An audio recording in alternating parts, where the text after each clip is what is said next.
এখন বাজে প্রায় 10টা, তারপর আমরা 10:17 বাজে।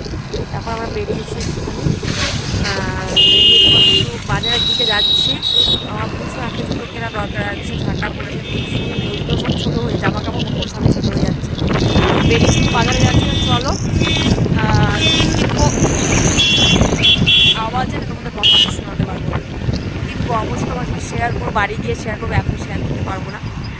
তো এই যে হচ্ছে